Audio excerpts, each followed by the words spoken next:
Oh man, I've always wanted to do it. I've freaking loved stand-up for years. Very like reverent of the art form. So I would not just watch comics, but I would watch comics talking about comedy, their craft, all of that. And I really loved it and didn't have the time for it. I was doing freestyle rap. That's my background, is in the hip hop world. And I was like, man, I'd love to try stand-up. I got some time to go after it in 2019 and said, let's do it. And then got bit by the bug hard. Became kind of obsessed about it, passionate, loving it. The first one was really encouraging. So first one was at Sat Comedy Lab, which is one of like a home theater for me. I do a lot of freestyle rap there. There's a lot of improv there. And so I did a showcase there, and it was such a warm crowd. So it was very encouraging. Then I hit the open mic world, which is less warm. But it's actually really fun jumping into the open mic world and trying to figure out how to succeed in different rooms, how to succeed in a room full of comics or not, and then also knowing that you're really just there to work stuff. The open mic is, you know, that's being in the gym, and so my first one, very encouraging, and then the open mic challenge has been a grind that I'm really into. Some of my favorite comics of all time. I mean, everyone says Chappelle, but I freaking love Chappelle.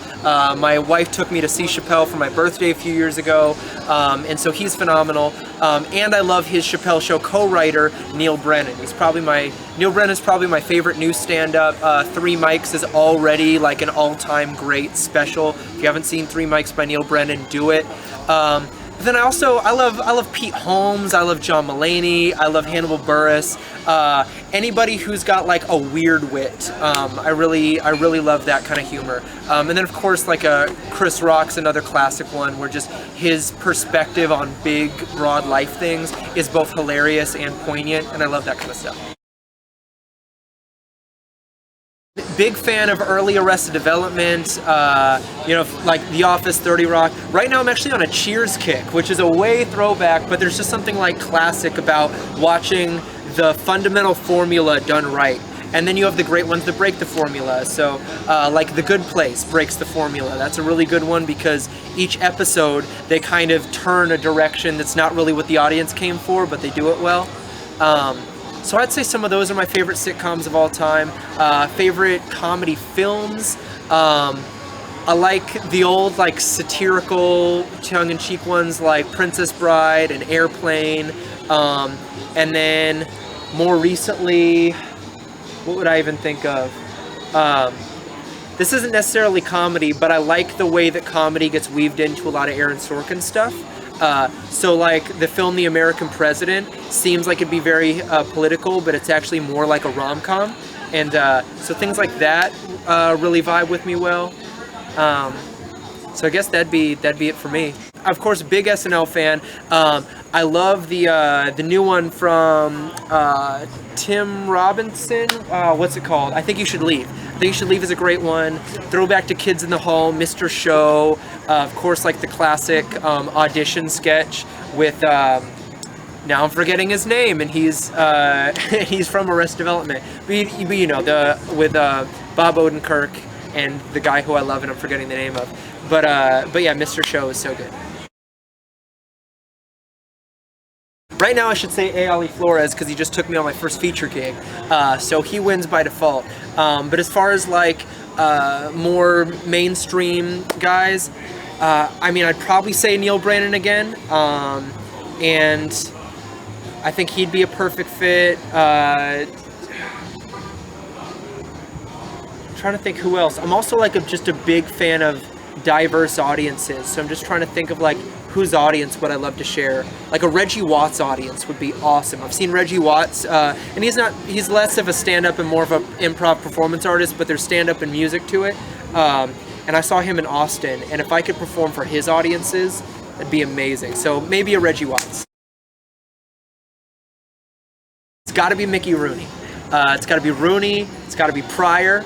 It's got to be Cat Williams, just because I used to love season 1 of Wild 'N Out. Who else would be on there?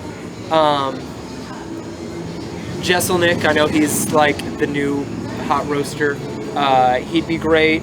And then Carol Burnett. I want Carol Burnett to roast me because she was hilarious and snarky and classic.